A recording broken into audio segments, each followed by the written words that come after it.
할렐루야. 오늘 수요예배 오신 성도님들을 주님의 이름으로 환영하고 축복합니다. 또 오늘 예배와 말씀을 통해서 우리에게 주시는 하나님의 은혜가 충만하기를 간절히 소망합니다. 아멘. 오늘 옆 사람과 오늘 이렇게 축복하는 마음으로 인사하면 좋겠는데요, 한번 따라서 해볼까요? 주님 안에서 서로 사랑하고 연합합시다. 아멘. 사랑하고 축복합니다. 네, 오늘 창세기 강의 4번째 시간입니다.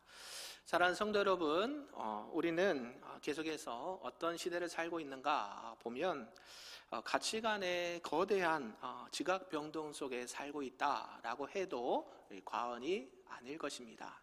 세상의 기준, 세상의 가치가요, 계속해서 변화되고 변화무쌍한 시대에 어느 것이 진리인지, 어느 것이 참인지, 어느 것이 선인지를 헷갈리는 그런 시대 속에 살고 있습니다.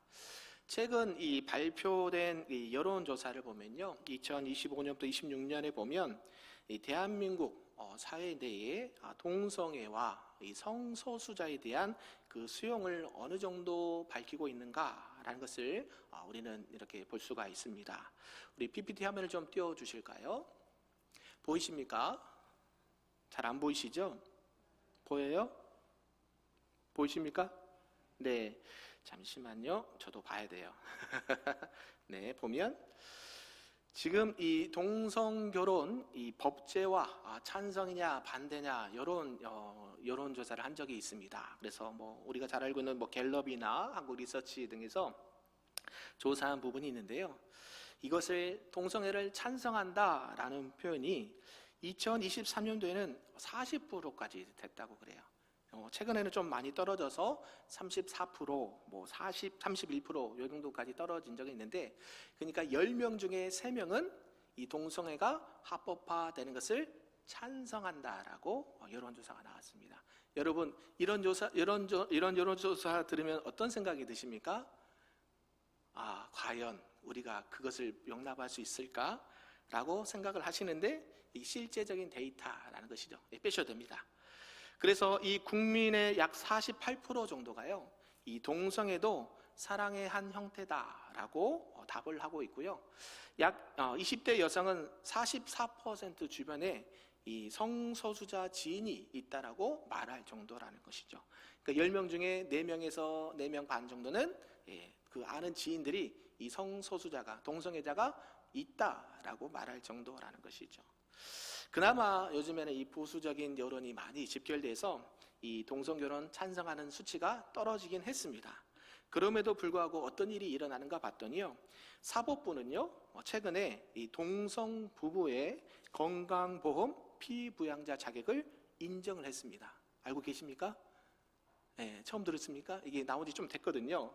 그리고 이 국가통계에서조차 동성애 파트너를 뭐라고 표현하냐 봤더니 배우자라는 항목을 만들었다라는 것이죠. 여러분들이 알고 계시던지 모르고 계시던지 사회는 어떤 시대로 가고 있어요?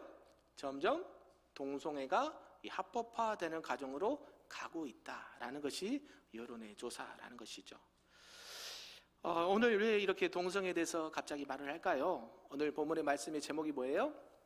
돕는 배필을 만드시고. 하나님께서는 우리들을 사랑하셔서 천지를 만드시고 남자와 여자를 만드셨는데, 그 창조의 원리에 대해서 우리가 살펴보고자 이 동성애를 잠시 말씀을 드렸습니다. 이런 통계, 사회적 통계 수치가요, 우리에게 이런 질문을 던진다라는 것이죠. 사랑하는 감정만 있다면 형식이 어찌됐든 정당하다라고 말하는 것이고요, 또 많은 다수가 그것을 수용한다면 진리가 되는가라는 질문을 던져야 된다라는 것이죠. 그런데 우리는 세상의 가치와 세상의 통계로 살아가는 인물들이 아니죠. 우리는 무엇을 기준으로 살아갑니까? 말씀, 계시된 성경의 말씀을 가지고 우리가 우리 신앙생활을 한다라는 것이죠. 아무리 세상의 데이터가 더 동성애를 찬성하고 동성애에 옹호한다 하더라도요, 우리는 그 데이터의 변화에 아무런 상관없이 성경의 말씀의 기준을 가지고 신앙생활을 해야 된다라는 것이죠. 세상의 데이터가 아무리 변한다 하더라도 우리는 변하지 않는 이 창조의 원형으로 돌아가야 된다라는 것이 오늘 우리에게 주신 말씀입니다. 그래서 오늘 창세기 강의의 4번째 시간, 바로 하나님께서 설계하시고 만드신 인간 최초의 관계, 바로 돕는 배필의 원리를 몇 가지로 좀 살펴보면서 오늘 이 시대에 이런 영적인 혼란함을 이길 수 있는 분별력을 우리가 가질 수 있기를 주님의 이름으로 축복합니다. 아멘. 그 첫 번째인데요, 우리 첫 번째 한번 띄워주실까요? 네, 1번입니다. 한번 읽어볼까요? 시작. 하나님은 우리의 결핍을 채우기 위해 마주보는 조력자를 세우셨다라는 것입니다. 하나님은 누구의 결핍이요? 우리의 결핍, 우리의 부족함을 채워주시기 위해서 마주보는 조력자, 오늘 성경 말씀으로 보면 돕는 배필을 만드셨다라고 성경 말하는 것이죠. 우리 본문 18절 말씀인데 한번 읽어볼까요? 시작. 여호와 하나님이 이르시되 사람이 혼자 사는 것이 좋지 아니하니 내가 그를 위하여 돕는 배필을 지으리라 하시니라. 아멘. 오늘 이 18절의 이 창조의 말씀에 보면 가장 이질적인 선언을 하고 있다는 것이죠. 여호와 하나님이 이르시되 사람이 혼자 사는 것이 좋지 아니하다라고 말씀하고 있습니다. 지금 하나님께서는 천지를 6일 동안 만드시면서 무엇이라고 끝에 말씀하셨습니까? 하나님이 지으신 것을 보고 보시기에 좋았더라, 심히 좋았더라, 토부 이렇게 말합니다. 근데 유일하게 처음으로 좋지 아니했다라고 로토브라, 이 부정어를 써서 로토브, 보기에 좋지 않았다라고 표현한 부분이 오늘 처음 등장을 합니다. 뭐예요? 사람이 뭐하는 것이? 혼자 사는 것이 좋지 아니했다라고 성경 말씀하고 있어요. 완벽한 에덴 동산입니다. 각종 동물들도 수풀의 나무도 열매들도 다 지으셨는데 유일하게 이 결핍, 부족한 상태를 지적한 것이 오늘 본문의 18절 말씀이라는 것이죠. 그래서 하나님은 사람이 혼자 있는 것을 보기 좋지 않아서 무엇을 만드신가 봤더니 돕는 배필을 만드셨다라고 말합니다. 여기서 돕다라는 이 단어를 보니까요, 에제르라는 단어가 쓰였습니다. 이것은요, 결핍을 채우기 위해서 내가 돕는 배필을 주겠다라고 약속하신 하나님의 약속이다라는 것이죠. 그래서 에제르나 이 돕는다라는 것은요, 단순히 살짝 도와주는, 어디 부축을 해준다거나 무엇을 이렇게 행동을 도와주는 요 정도의 도움이 아닙니다. 이 시편 121편에 보면 우리 다윗이 그렇게 고백합니다. 나의 도움이 어디서 올까? 나의 도움은 어디서 온다? 천지를 지으신 여호와에게서로다 라고 말합니다. 결국 그 도움이 오늘 본문에서 나오는 돕다라는 단어와 같은 단어입니다. 결국 뭐냐면 이 돕는다라는 것은요, 우리를 생존을 가능하게 하는 도움이다라는 것이고요, 또 생명을 풍성케 하는 도움이다라는 것입니다. 그래서 우리는 하나님께서 우리를 위해서 생명을 가능케 하고 또 풍성케 하기 위해서 돕는 배필을 주셨다. 아멘. 그러면서 이 배필이라는 단어가 있죠. 이 배필이라는 단어도요, 그와 마주보고 있는, 또 그와 상응하는 이란 뜻이 있습니다. 그러니까 돕는 그 배필은 나와 늘 함께 마주보고 함께 걷는 것을 말한다라는 것이죠. 본문에 보면 아담이 에덴 동산에서 많은 이 짐승들의 이름을 지어줍니다. 수많은 짐승들의 이름을 지으면서 어떤 것을 생각했을까요? 여러분, 동물들도 암컷과 수컷이 있지요. 식물도 암수와 수컷이 있습니다. 그런데 지금 누구만 없어요? 누구만 없어요? 아담만 없거든요. 그래서 아담이 이름을 다 짓는 것을 보면서 다 동물도, 여러 가지 동물들도 어때요? 각자의 이름이 있는데 어때요?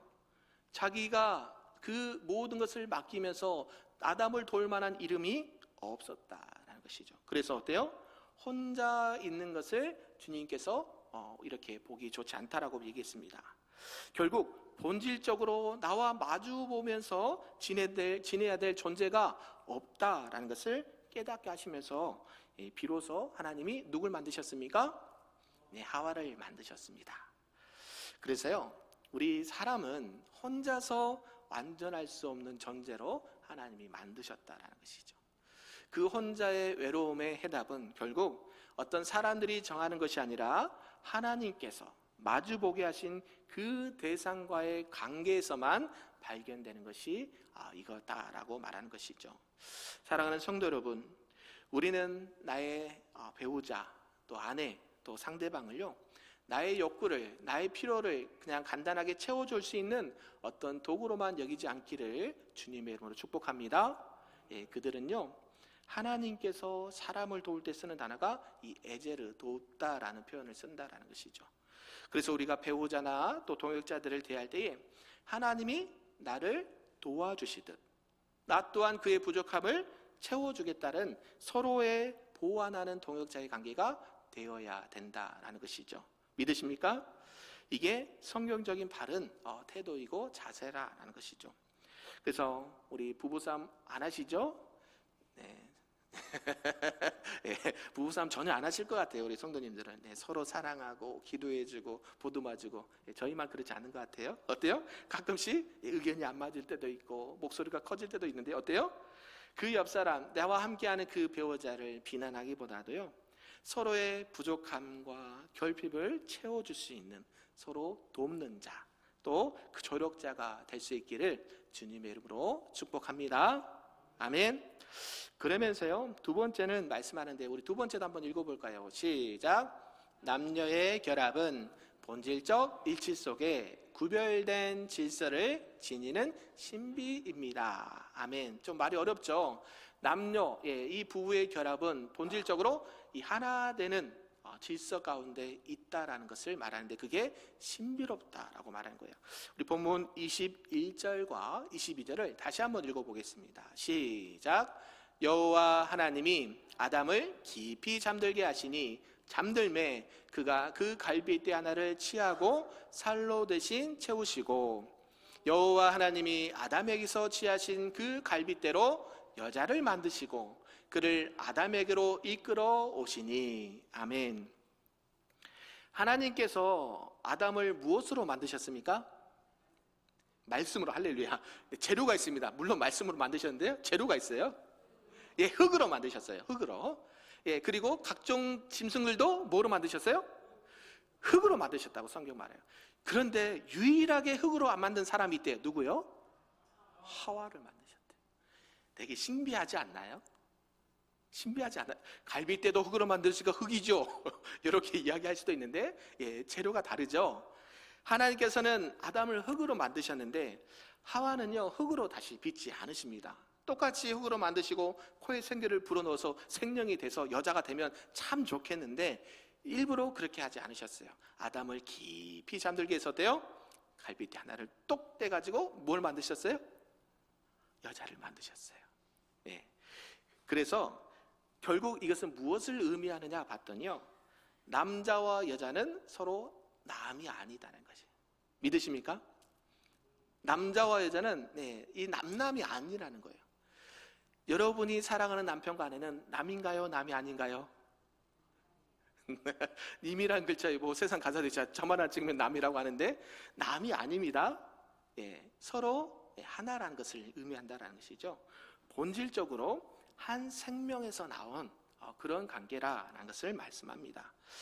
아담은 하와를 보고 이렇게 고백을 하는데요, 우리 23절 한번 읽어볼까요? 시작. 아담이 이르되 이는 내 뼈 중에 뼈요 살 중에 살이라. 이것을 남자에게서 취하였은즉 즉 여자라 부르라 하니라. 아멘. 왜 이 말씀이 중요할까요? 오늘 아담이 이제 그 갈빗대로 만든 여자를 보고요, 뭐라고 표현합니까? 내 뼈 중에 뼈요 살 중에 살이라. 이거 언제 많이 들어보셨나요? 저희도 결혼식 때 이 주례하셨던 목사님이 이 말씀을 하셨거든요. 이는 내 뼈 중에 뼈요 살 중에 살이라. 그래서 서로 나눌 수가 없다. 동의하십니까? 이것을 무엇을 의미하냐면요, 남자를 뜻하는 이 이시라는 단어가 있습니다. 그런데요, 이 여자를 뜻하는 단어가 이샤라는 단어예요. 그러니까 어원이 같아요. 이시, 이샤, 남자, 여자. 그 어원이 하나. 왜요? 남자에게서 누구를? 여자 하와를 만들었기 때문에 본질상 어때요? 같아요? 달라요? 같다. 남이 아니다. 그래서 지금 아담이 뭐라고 고백하는가요? 이는 내 뼈 중에 뼈요 살 중에 살이라고 고백한다라는 것이죠. 발음조차 비슷하죠? 이것은요, 두 존재가 동등한 위치와 가치를 지니고 있다는 것입니다. 서로를 비추는 거울이다라고 성경은 말씀하고 있습니다. 하나님은 아담과 똑같은 남자를 만드시지 않으셨어요. 그래서 그의 외로움을 달래지 않으셨어요. 똑같은 남자를 만들어서 아담아 너 외롭지? 너 친구 하나 만들어줄게. 그렇게 만드시지 않으셨어요. 누구를 만드셨어요? 여자를 만드셨어요. 이 이샤라는 것을 통해서 이 구별된 성을 창조하셨다는 것이죠. 최근에 세상에 보면 이 성 정체성이 흔들립니다. 그리고 서로 다르다는 것을 제거하고 자신들의 생각과 주관을 이렇게 규정하려고 합니다. 그래서 어때요? 동성애는 죄가 아닙니다. 동성애는 서로 인권과 사랑으로 얼마든지 할 수 있습니다. 그 자신의 선택권을 인정해 줘야 됩니다. 동의하십니까? 반대하십니까? 잘 얘기하셔야 돼요. 유튜브에 다 나가요. 찬성한 사람들 요거 가지고 공격 많이 합니다. 여러분 어떤 생각이십니까? 찬성합니까? 반대합니까? 목사님 저는 찬성하는데 손은 못 들겠어요. 그런 분 계시거든요. 예전에 신학생들 사이에서 이렇게 조금 더 자유주의 신학에 관계된 많은 학생들이요, 동성애를 옹호합니다. 주장합니다. 그게 그리스도는 하나님은 사랑이시라, 사랑으로 덮어야죠. 네, 그것을 말하는 게 아니에요. 성경은 이 동성애가 그런 사랑을 말하는 게 아니에요. 뭐예요? 하나님께서는 누구와 누구를 만드셨어요? 남자와 여자를 만드셨다니까요. 그리고 서로 한 본질상 갖고 그것을 구별하는 성으로 만드셨다는 거예요. 그래서 성경 뭐래요? 둘이 한 몸을 이룰지니라. 둘이라 그랬죠. 이 둘은 뭐예요? 두 가지 성을 가진 사람들, 남성과 여성. 그래서 여러분 성평등이라고 표현하는 게 맞는 표현일까요? 성경적으로 안 맞는 표현일까요? 성평등, 성경적이지 않아요. 이 성평등이라는 단어, 여러분 차별금지법 들어보셨나요? 그래서 기독교에서 계속 그 반대하죠. 법안이 올라오면 반대합니다, 반대합니다, 막 문자에서 서로 막 밀어 넣어주세요 하거든요. 여러분 이 성평등에 대해서 여러분은 찬성합니까? 반대합니까? 왜 반대하십니까? 반대하는 이유가 있어야죠. 평등은 좋은 거 아닌가요? 서로 차별 없이 인정해주고 사랑해줘야 되지 않나요? 여기에 함정이 있어요. 무슨 함정? 성경은 성평등이라 하지 않고 양성평등을 얘기해요. 양성이라고 하면 성경에서 말하는 남성과 여성, 성평등이라고 하면 성소수자, 소아성을 가지고, 소아성애자라 그러죠. 어린아이를 가지고 보면 내가 성적으로 뭔가 끌리는 거, 아니면 동물을 보고도 그런 성적인 유혹을 느끼는 거. 그러면서 어때요? 그들과 함께 살아요. 그들과 함께 관계를 해요. 성경적이에요? 비성경적이에요? 비성경적이에요. 성평등이라면 나의 성 정체성 누가 결정한다? 내가 결정한다는 거예요. 내가. 법으로도 세상에도 이거는 어떻게 할 수 없어요. 자유와 그 나의 권리를 주장할 수 있다라고 하면서 뭐가 돼요? 동성애가 합법화되는 거예요. 그래서 그게 독소조항이라 그래요. 독소조항. 여러분들이 나중에 많이 들으실 거예요. 이제 가면 갈수록 더 심해질 거예요. 이런 부분들을 통해서 우리가 영적으로 깨어있지 않으면 이거 평등 좋은 말이네, 체크를 하면 될까요? 안 될까요? 안 되십니다. 성경은 분명하게 양성평등을 얘기해요. 남자와 여자가 본질상 같다. 그런데 어때요? 그 동성애자들은 그것을 살짝 바꾸죠. 예수님만 구원이 있습니까? 예수님도 구원이 있습니까?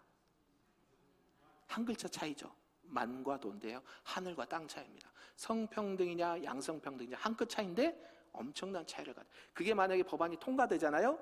여기서 강단에서 동성애는 죄입니다 라고 하면 저는 하고 수많은 벌금을 내야 돼요. 그런 날이 올까요? 안 올까요? 안 와야 되겠죠? 아멘? 네, 여러분들이 말씀을 대할 때에 그냥 듣는 게 아니라 이 한 말씀, 한 단어, 한 문장 가지고도 여러분들이 엄청난 이런 것들이 일어날 수 있다는 것을 깨어있기를 소망합니다. 그래서 이 남녀라는 구별을 일부러 만드셨다라는 것이죠. 그 남자와 여자 다름이 만났을 때에 하나님의 형상으로 온전히 반영할 수 있다라는 것입니다. 세상은 자꾸 이 성별의 차이를요 지우려고 합니다. 어떤 정치적인 힘으로 투쟁해서 몰아가려고 합니다. 그런데요, 우리 하나님은 분명하게 정하셨습니다. 남녀의 창조의 질서가 있다라고요. 그래서 우리는 무엇을 따라 살아가기로 결단해야 됩니까? 세상의 기준과 세상의 평가와 세상의 데이터가 아니라 오직 여호와 하나님의 말씀의 기준을 가지고 신앙생활할 수 있기를 바랍니다. 그래서 가정 내에서 남자로서 또 여자로서 남성과 여성으로서 고유하신 그 성품을 기쁘게 여기고 자기에게 감당할 수 있는 역할을 기쁘게 감당하는 것이 서로의 다름과 차이를 이렇게 해결할 수 있다라는 것이죠. 결국 그렇게 갈등의 원인, 너는 남자니까, 당신은 남자니까, 당신은 여자니까 서로 아둥바둥하는 것이 아니라 서로의 존재를 인정해주고 서로가 하나 나라 하나 본질상 하나라는 것을 기억하시면서 이 하나님께서 창조하신 이 하나님의 형상을, 가정의 형상을 잘 이루어 가시기를 주님의 이름으로 축복합니다. 아멘. 마지막 세 번째인데요, 한번 읽어볼까요? 시작. 부모를 떠나 한 몸을 이루는 연합은 창조주가 정하신 거룩한 약속입니다. 아멘. 지금 남녀가 이제 커서 부모를 떠나 한 몸을 이루는 것, 연합은 하나님께서 정하신 약속이다라고 말씀한데요, 우리 24절 말씀 한번 읽어볼까요? 시작. 이러므로 남자가 부모를 떠나 그의 아내와 합하여 둘이 한 몸을 이룰지로다. 아멘. 인류 최초의 제도, 최초의 교회가 어디입니까? 가정입니다. 가정. 예, 가정이에요. 그래서 이러므로 남자가 누구를 떠나요? 부모를 떠나야 돼요. 근데 부모를 요새 떠납니까? 안 떠납니까? 안 떠납니다. 안 떠납니다. 예, 저희 둘째가 이제 일찍 결혼식을 했잖아요. 2년 전에, 3년 전에. 그때 어때요? 그때 주례하셨던 목사님 그 얘기하셨어요. 이제는 떠나야 할 때가 됐습니다. 예, 마음만 떠나지 마시고 몸도 떠나시고 모든 부모의 손에서 떠나십시오. 물론 완전히 단절하라는 얘기가 아니라 부모의 손에서, 부모의 어떤 간섭에서, 부모의 보호에서 떠나라고 말하는 거예요. 이게 성경이 말하는 원리입니다. 근데 어때요? 우리 부모님들은 자녀를 떠나보기가 너무 힘들어요. 어떻게 키운 자식들인데 그러면서요, 예, 반찬 해주고 애들 봐주고 용돈 해주고, 예, 그래요. 그러면 그 가정은요, 예, 건강하게 세워지기에 시간이 오래 걸립니다. 가감하게 떠나 보내시기를 축복합니다. 네, 여러분 이제 장가 결혼하실 분은 가정들이 자녀들이 있죠. 결혼한과 동시에 너희들 살 길을 너희들이 알아서 해라. 자녀들 낳으면 누가 키워야 돼요? 네? 자녀를 낳으면 누가 키워야 돼요? 너희들이 알아서 해. 너희들이. 왜요? 어른이잖아요. 부모잖아요. 예, 물론 서포트 할 수가 있습니다. 그거를 하지 말라는 게 아니라 이제는 그 부모를 떠나서 서로 연합해서 가정을 이루어야 된다라고 성경은 말하고 있습니다. 이 한 구절 안에 이 하나님께서 정하신 이 사랑과 이 성에 대한 경계가 명확하게 그어져 있다라는 것이죠. 여기서 보면 합하여라고 있죠. 그의 아내와 합하여, 이 다바크라는 단어가 쓰였는데요, 이것은 어떤 의미가 있냐면, 예, 악교풀, 그러니까 어떤 물체와 물체를 이렇게 강력하게 접착하는, 붙이는 것처럼 강력한 결속으로 합친 것을 이 합하여라는 단어가 쓰였다는 것이죠. 이것은 상황에 따라 변하는 감정이 아니라 하나님께서 맺은 이 언약적인 의미를 부여하고 있는 단어가 이 합하여라는 단어라는 것이죠. 그리고 한 몸을 이룬다라고 말하죠. 한 몸. 그래서 한 몸은요, 단순히 육체적으로 하나 되었다, 이 정도의 수준이 아닙니다. 남자와 한 여자가 전인격적으로 결합하여, 전인격적으로 연합하여, 아멘. 새로운 존재로서의 신비로움을 얘기하고 있다는 것이죠. 여러분 말씀에 우리 권사님께서 기도해 주셨는데요, 한번 읽어볼까요? 시작. 말씀과 기도로 서로 하나 되는 성령 충만한 은혜의 공동체. 예, 여기서 연합이란 단어 의미가 뭐가 있어요? 서로 하나 돼요. 연합이에요. 연합, 유닛. 남자와 한 여자가 이제는요 서로 연합하는 거예요. 누굴 떠나? 부모를 떠나 새로운 가정으로서 새로운 또 그 공동체로서 시작하는 것을 말한다라는 것이죠. 그렇게 되면 어떤 일이 일어났는가? 우리 25절인데요. 한번 읽어볼까요? 시작. 아담과 그의 아내 두 사람이 벌거벗었으나 부끄러워하지 아니하리라. 할렐루야. 아담과 하와가 두 사람이 벌거벗었지만 부끄럽지 않는 자유를 주셨다는 것이죠. 아멘이신가요? 이것은요, 창조 질서 안에서만 누릴 수 있는 그런 자유라는 것입니다.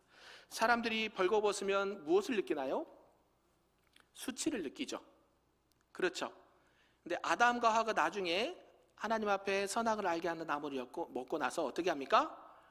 부끄러워서 아담아 찾을 때 어때요? 부끄러워서 숨죠. 네, 하나님 앞에서 숨는다고 숨은 것일까요? 아니죠. 이 부끄러움이 없는 상태가 된다는 것이죠. 오늘날 통계와 수치가 보여지는 이 성적 혼란과 갈등은요, 하나님께서 정하신 울타리를 많이 벗어나 있는 것입니다. 스스로 한 몸이라는 이 정의를요, 인간 스스로 고쳐버리는 꼴이 되는 것이라는 것이죠. 그게 가정의 비극이라는 것이죠. 그러므로 사랑하는 성도 여러분, 우리는 영적으로 깨어있기를 주님의 이름으로 축복합니다. 그냥 사랑한다, 그냥 그들을 인정해준다, 이런 거에 넘어가지 않기를 바랍니다. 거짓된 포장으로 인해서 무질서한 관계가 형성돼서는 안 된다는 것이죠. 세상은 끊임없이 저와 여러분을 유혹합니다. 저거 한번 먹어봐. 누구처럼 될 거야? 선악을 알게 하는 나무 먹어봐. 뭐처럼 될 거야? 눈이 밝아져. 하나님처럼 될 거야. 이것이 오늘 우리가 늘 기도해야 되는 제목인 것이죠. 남자와 한 여자가 부모를 떠나는 것은요, 그 떠남은 부모로부터 독립할 뿐만 아니라 과거의 잘못된 습관을 단절하겠다는 표현이기도 한다는 것이죠. 서로 돕는 배필, 그래서 한 몸을 이루는 신비를 우리가 지키기 위해서는 오직 한 배우자에게만 충실해야 됩니다. 동의하십니까? 성경이 말하는 거예요. 근데 구약에도 많은 왕들도 이것을 범하고 많은 사람들이 범합니다. 어떻게 해석을 하냐면, 그때 당시는 자손을 번성하기 위해서 그랬다라는 인간적인 해석이 있을 수 있습니다. 그러나 성경은요, 아담과 하와만 만드셨습니다. 그리고 둘이 합하여 한 몸을 이루라는 말씀으로 하셨습니다. 그래서 어때요? 가정에 남편과 아내가 있지만 세상에서도 친구가 있대요. 들어보셨나요? 저만 알고 있나요? 여러분, 막장 드라마 아십니까? 막장 드라마, 요새는 뭐 하는지 모르겠어요. 드라마 볼 시간도 없어서요. 한참 유행했죠, 막장 드라마. 누가 누구를 서로 이렇게 해가지고요, 도대체 어디서 원인이 어디고 어디가 결말인지를 모르겠어요. 그런 세상이 지금 이 시대라는 거지. 하나님께서 말씀하신 이 창조의 질서를 완전히 무너뜨린 이 시대에 우리가 살고 있다는 것이죠. 그래서요, 우리 특히 이제 젊은 청년들이 이제 결혼을 할 건데 꼭 이 말씀을 전해 주시기를 부탁드립니다. 결혼은 행사가 아닙니다. 동의하십니까? 결혼은 하나님의 언약 안에 하나님 앞에 드려지는 예배. 하나님과 함께 남자와 여자가 모여서 하나님을 예배하고 하나님을 섬기겠다는 각오가 있는 게 결혼 예식이에요. 결혼 예식을 진짜 다시 한번 부탁드리는데 가볍게 여기지 않기를 주님의 이름으로 축복합니다. 하나님께서 이 결혼이란 제도를 통해서요, 가정을 이루게 하시고 많은 자손들을 낳게 하셔서 하나님의 나라의 모형을 보여주신 거예요. 그래서 우리는 뭐래요? 천국 같은 가정이라고 표현하잖아요. 하나님께서 만드신 이 최초의 교회 가정을 통해서 남자와 여자가 한 몸이 되어 또 그 가정을 이루면서 하나님께서 창조하신 그 창조의 질서대로 원리대로 우리가 살아가고 세워갈 때에 하나님께서는 우리에게 복을 주시는 줄로 믿습니다. 이게 무너지고 이게 흔들리면 문제가 생깁니다. 여러분, 얼마나 많은 가정들이 깨어집니까? 요새는 유행이라 그래요. 주례 없는 결혼 예식이. 여러분도 다녀보셔서 아시죠? 주례 없는 예식, 그거는 비성경적입니다. 왜 주례를 세우지 않았을까요? 예, 이게 세상의 사단의 유혹입니다. 그냥 편하게 해. 눈치 보지 말고 어떤 것을 통해서 자기들의 주장을 하는 것입니다. 그런데요, 우리 교회 다니시는, 내가 전에 말씀 한번 드렸잖아요. 내가 사랑하는 권사님이 자녀를 결혼하는데 주례 없이 보냈다고. 제가 이제 토요일날 주일날 사역 때문에 못 가잖아요. 목회자들은 토요일날 리스도 못 가는 경우가 많아요. 부교육자는 특히나 못 갑니다. 그래서 아내만 가자고 왔는데 아내가 그 얘기를 하는 거예요. 주례 없이 예식을 드렸다. 그래서 내가 권사님한테 막 나중에 얘기를 했죠. 권사님이 되셔가지고 왜 그러셨냐고. 여러분, 결혼은 하나님 앞에 드리는 겁니다. 아멘. 네, 여러분 아직 결혼하지 않은 자녀들이 있다면 결혼은 반드시 하나님 앞에 예배드리라고 하시고, 예배 전에 성찬식까지 하면 참 좋아요. 왜요? 우린 누구와 연합되어 있어요? 예수 그리스도와 연합되고, 남자와 여자의 연합도 이 그리스도 안에서 연합되는 관계예요. 그러니까 결혼이 그냥 쉽게 한 행사가 아닙니다. 아멘. 네, 그래서요, 하나님께서는 이 모든 것들을 통해서 성경이 말하는 울타리가 가정이다. 그리고 이 언약, 하나님과의 언약을 지키는 게 가정이다라고 말씀합니다. 더 나아가 우리의 영원한 신랑 누구십니까? 우리의 영원한 신랑 대신 예수 그리스도. 그분과 우리는 뭐 해야 돼요? 연합하는 거예요. 예, 말씀과 기도죠. 말씀이 곧 누군지 아십니까? 하나님. 말씀이 곧 하나님. 요한복음 1장 1절 나오는 이 말씀 로고스, 누구를 뜻하는 거예요? 예수 그리스도입니다. 삼위 하나님이잖아요. 성부 하나님, 성자 예수님, 성령 하나님. 요한복음에 말씀하신 로고스는 성자 예수님을 말하는 거예요. 하나님의 말씀이 곧 하나님이라는 건요, 야훼를 말하는 게 아니라 지저스 크라이스트를 말하는 거예요. 여러분들이 하나님의 말씀을 대할 때에 결국 연합하는 관계예요. 교회도, 가정도, 남편도 아내도 하나님의 말씀 안에, 그리스도 안에 연합될 때에 그 연합은 건강하게 되고, 또 그를 통해서 하나님의 창조의 질서가 이어지게 될 줄로 믿습니다. 그래서 우리가 주님 안에서 참된 연합을 이루고 우리에게 주시는 기쁨과 평안과 안식과 생명을 풍성하게 받는 우리 모두가 되기를 주님의 이름으로 축복합니다. 아멘.